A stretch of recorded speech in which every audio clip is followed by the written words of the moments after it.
On a Sunday afternoon in October 2022, James sat at the kitchen table with his laptop and a cup of coffee that had gone cold. He opened a spreadsheet he had not looked at in 6 months. By the time he closed it, 2 hours later, he understood something he had not been ready to understand before: that the retirement he had built his entire adult life around was over. James had retired at 38. He had saved aggressively for 15 years, accumulated $2,100,000, and walked out of his last job on a Friday afternoon in March 2019. He was back at work at a different company, in the same role before his 41st birthday. I'm Margot. This is Burn Rate, File 004, the gap between what a retirement number means in a spreadsheet and what it means when you actually live inside it for 3 years. James grew up in Sacramento. His mother was a middle school teacher.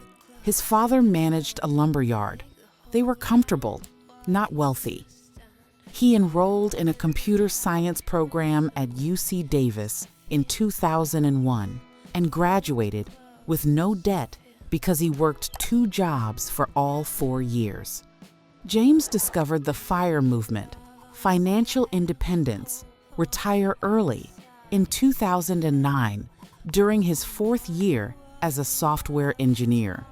He read a blog post, then a forum, then spent 3 weekends building a spreadsheet that calculated his path to financial independence.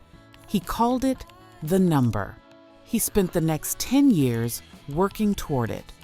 By 2015, James was earning $220,000 a year in base salary and stock compensation. He saved 68% of his after-tax income every year for 7 consecutive years. He drove the same Honda Civic from 2006. He did not take vacations. He ate at home. The number James settled on was $2,100,000.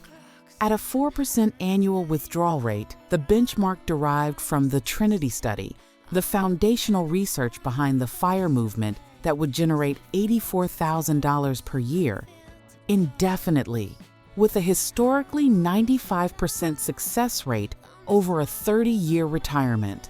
He ran the analysis 117 times. James reached $2,100,000 in February 2019. He gave 30 days notice the following Monday. On March 22nd, at 5:47 p.m., he walked out of his office building for the last time. He was 38 years old. He called his mother from the parking lot. She asked him what he was going to do. He said, "Whatever I want." The first 18 months went precisely as planned. James and Elena, his wife, traveled to Portugal and Japan. He built a home workshop. He read 52 books. He worked on an open source project for 7 months. By September 2020, his portfolio was worth $2,380,000. In April 2021, their son was born. James and Elena had planned for children and budgeted $8,000 per year. In year 1, the actual cost was $22,000. In year 2, with childcare and pediatric care, it was $31,000. In late 2020, they bought a house, 3 bedrooms, a yard for the workshop. The mortgage was $3,210 a month. James had accounted for housing costs in his plan, but had assumed they would rent indefinitely at a lower figure. The house was not in the original spreadsheet. In 2022, the S&P 500 fell 25.4%. For James and Elena, this was not a theoretical event. They were retired. They were withdrawing from their portfolio every month. When the market declines, and you are withdrawing simultaneously, you sell assets at depressed prices, and those assets cannot recover for you because they are gone. This is called sequence of returns risk. It is the most important concept in early retirement planning and the most consistently underweighted. The 4% rule has a 95% historical success rate over 30 years, but its failure scenarios are concentrated in one specific condition: a significant market decline in the first 5 years of retirement. In January 2022, James's portfolio was worth $2,050,000. By October 2022, it was worth $1,380,000. Over the same period, he had withdrawn $96,000 more than his planned $84,000 because healthcare, the mortgage, and their son all cost more than budgeted. On a Sunday in October, James built a new projection. Simple: current portfolio value, current spending rate, no growth assumed. At $96,000 a year from $1,380,000, he had 14.4 years of runway. He was 41. He needed 40 or more. He sat with it for a week before he told Elena. He said he needed to understand it himself first, because he was the one who had made the plan. He was the one who had asked her to trust it, and he wanted to be sure before he said anything out loud. When he told Elena, he showed her the spreadsheet first. He said he didn't want to say the words until she'd seen the numbers. She looked at the screen for a long time. Then she said, "Okay, what are the options?" They listed every possible response. Reduce spending to $60,000. Possible, but the mortgage alone was $38,000. Relocate to a lower cost area. Considered, but Elena's freelance clients were local. Wait for market recovery. Viable only if it happened within 18 months. Return to work. The option James had never wanted to consider. James had been out of the workforce for 3 years. In software engineering, 3 years is significant. Languages evolve. Frameworks shift. He spent 6 weeks relearning before he contacted anyone. He rebuilt his GitHub profile. He rewrote his resume for the first time since 2014.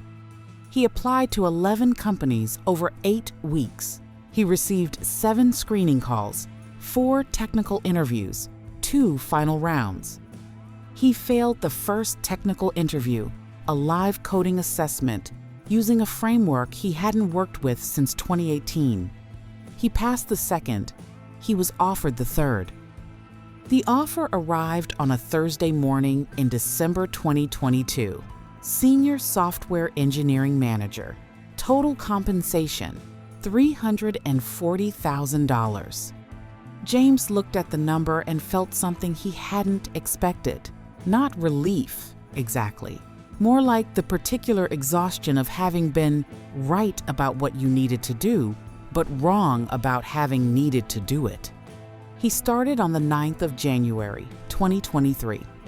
He said his first day felt like returning to a country he had moved away from familiar, but subtly different from how he had remembered it, and requiring a different version of himself to navigate it. Elena continued to freelance part-time from home. Their son was 18 months old. They did not hire childcare. Elena managed both.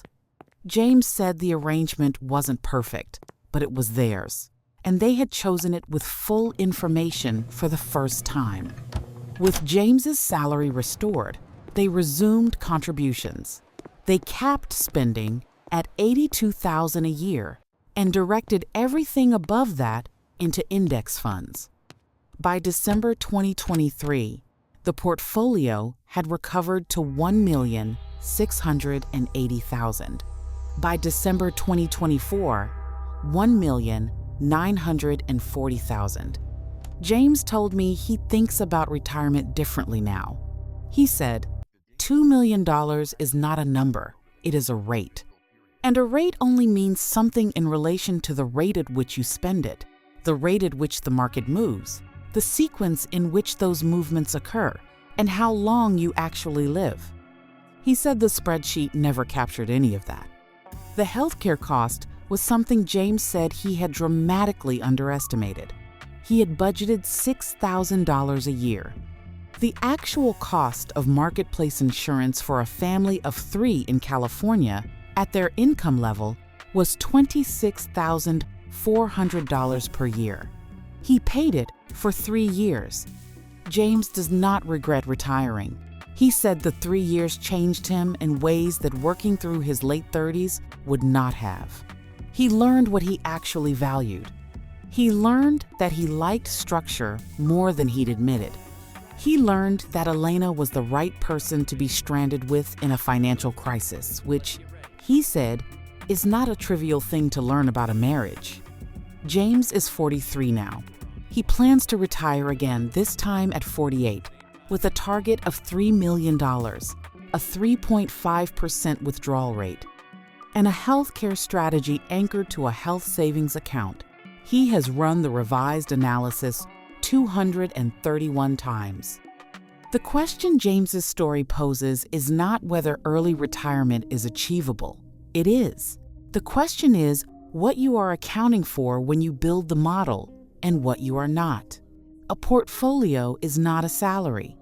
A withdrawal rate is not a guarantee. A 30-year time horizon contains multiples of 2022 and sequences you cannot predict, and a version of yourself at 55 that will spend differently than the one who built the spreadsheet at 32. The FIRE community is large, serious, and has produced genuinely transformative outcomes for thousands of people. What James's story belongs to is not a critique of that movement.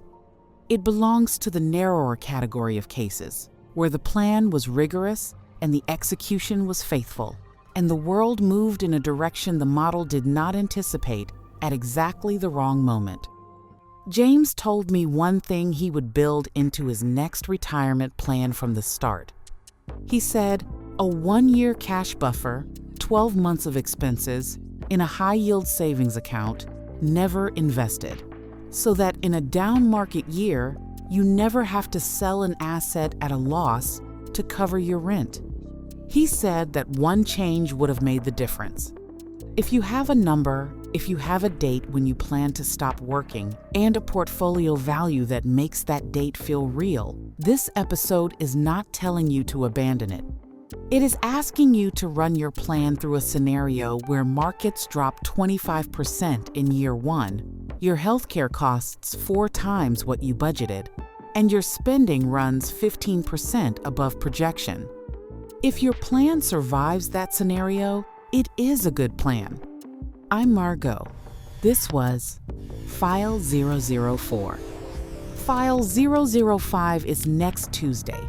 The restaurant owner who turned $400,000 in SBA loans into a Michelin-recommended table, and then the lease expired. See you then.